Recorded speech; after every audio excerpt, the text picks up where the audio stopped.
Mukund history के YouTube channel पर आप सभी का स्वागत है। आज का हमारा टॉपिक है ऋग्वैदिक काल। जो दोस्त नए हों वो चैनल को सब्सक्राइब कर दें। हम बता दें कि ये ऋग्वैदिक काल का हमारा दूसरा पार्ट है।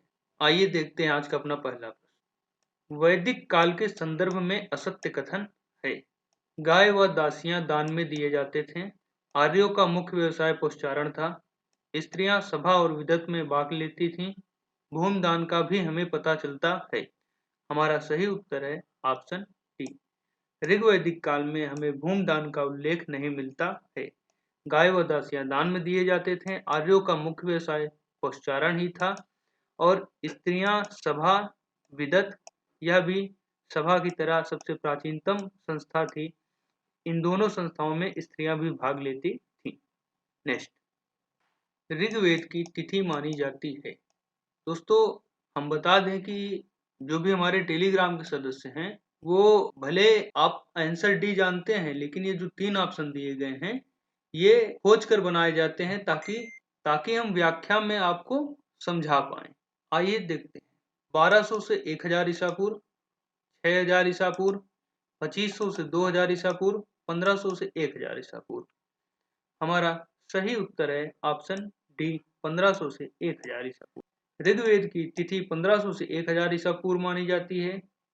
1200 से 1000 ईसा पूर्व ऋग्वेद की तिथि मैक्स मूलर महोदय ने बताया था। बाल गंगाधर तिलक ने ऋग्वेद की तिथि 6000 ईसा पूर्व बताया था। 2500 से 2000 ईसा पूर्व ऋग्वेद की तिथि विंटर नित्स महोदय मानते हैं। एक और महोदय हैं जैकोबी, जो कि ऋग्वेद की तिथि 3000 ईसा पूर्व मानते हैं। नेक्स्ट, 10 राजाओं या दशराग के युद्ध में 5 लघु जनजातियों के राजाओं ने भी युद्ध लड़ा था। इनमें से कौन लघु जाति का नहीं है? शिव, तुर्वस, पाक्य, भलानस, अनिल। हमारा सही उत्तर है ऑप्शन बी, तुर्वस। दोस्तों, हम बता दें कि 10 राग युद्ध में 10 जनजातियों ने भाग लिया था, जिसमें 5 प्रमुख जन थे जिन्हें पंचजन भी कहा जाता है। उन पंचजन में अनु, ध्रुव, यदु, पुर, तुर्वस थे, जबकि 5 लघु जनजातियां थीं जो कि अनिल, पक्त, भलानस, शिव तथा विषाणी थीं। नेक्स्ट, सुमेलित करें। दोस्तों, यहाँ पे 3 अभिलेखों के नाम दिए गए हैं। इन तीनों अभिलेखों में हमें आर्यों के नाम मिलते हैं जो कि वर्तमान में किस देश में है, हमें उनसे सुमेलित करना है। हिट्टाइट अभिलेख अनातोलिया तुर्की में है। इस अभिलेख की तिथि 1900 से 1700 ईसा पूर्व मानी जाती है। कस्साइट अभिलेख इराक में है। इसकी तिथि 1600 ईसा पूर्व मानी जाती है। मितन्नी अभिलेख सीरिया में है। इन तीनों अभिलेखों से हमें पश्चिमी एशिया में आर्य भाषा भाषियों की उपस्थिति का पता चलता है। इस हिसाब से हमारा जो सही विकल्प है वह है ऑप्शन सी। नेक्स्ट, सत्य कथन चुने। ऋग्वैदिक काल में राजा का पद अनुवांशिक हो गया था। ऋग्वैदिक काल में राजा भूमि का स्वामी नहीं था।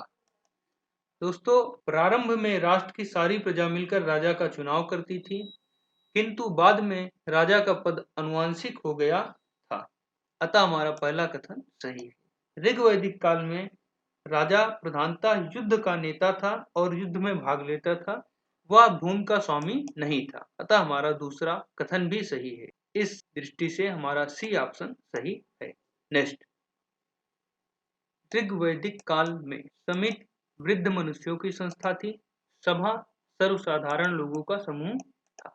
ऋग्वैदिक काल में मुख्यतः हमें 2 समिति या सभा या लोगों के समूहों की 2 संस्थाएं मिलती हैं जिन्हें समिति और सभा कहा जाता था।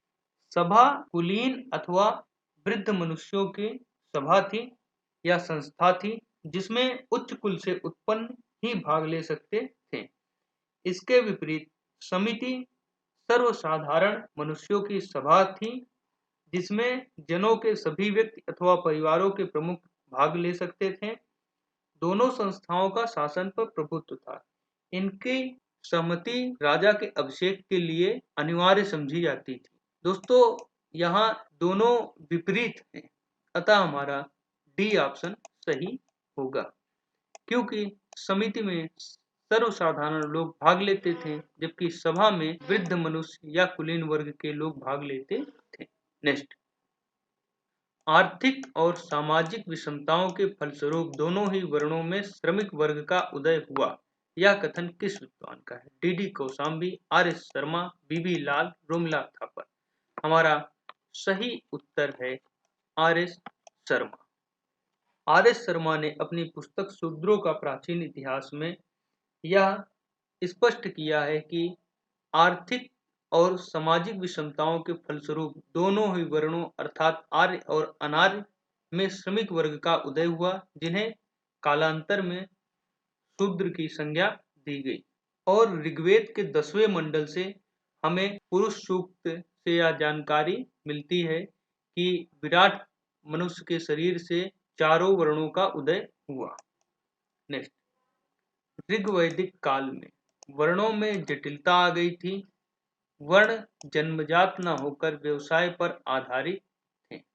दोस्तों हम बता दें कि ऋग्वैदिक काल में वर्णों में जटिलता नहीं आई, क्योंकि जन्म आधारित वर्ण व्यवस्था नहीं, वह व्यवसाय आधारित थी। इस दृष्टि से हमारा दूसरा ऑप्शन सही है, जबकि पहला कथन गलत है, अतः हमारा उत्तर केवल 2 होगा। हम बता दें कि ऋग्वेद के 9वें मंडल के एक श्लोक में एक ऋषि कहता है कि मैं कवि हूँ, मेरे पिता वैद्य हैं तथा मेरी माता अन्न पीसने वाली है। साधन भिन्न हैं, परंतु सभी धन की कामना करते हैं। आज भी हमारे यहाँ ऐसा हो रहा है, एक ही घर में अध्यापक है, व्यवसायी है और निम्न पद पर बैठा हुआ भी व्यक्ति हमें मिल जाता है। नेक्स्ट,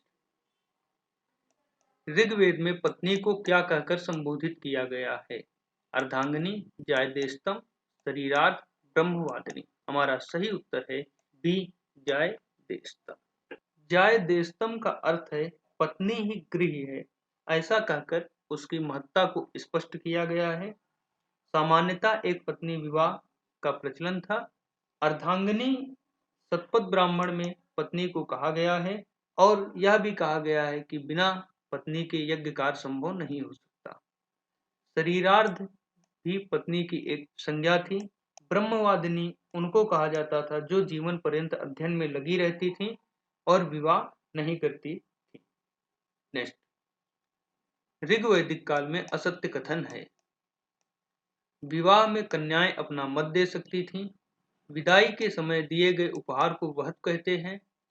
पुनर्विवाह एवं नियोग प्रथा प्रचलित थी। सभी दृष्टियों में वह पुरुषों के समान थी। दोस्तों हमारा जो असत्य कथन है वह है ऑप्शन डी। विवाह में कन्या अपना मत दे सकती थी। विदाई के समय दिए गए उपहार को वहत कहते थे। पुनर्विवाह एवं नियोग प्रथा प्रचलित थी। ऋग्वैदिक काल में बाल विवाह व विधवा विवाह नहीं होते थे। विवाह का मुख्य उद्देश्य पुत्र की प्राप्ति थी। पितृ सत्तात्मक समाज में पुत्र की कामना अधिक थी। राजनीति में भाग लेने का अधिकार उन्हें नहीं था और उन्हें संपत्ति का अधिकार भी नहीं था। इस दृष्टि से वह पुरुषों के समान नहीं थी। तो इसमें हमारा डी ऑप्शन असत्य है। तो दोस्तों आज का हमारा यह वीडियो कैसा लगा?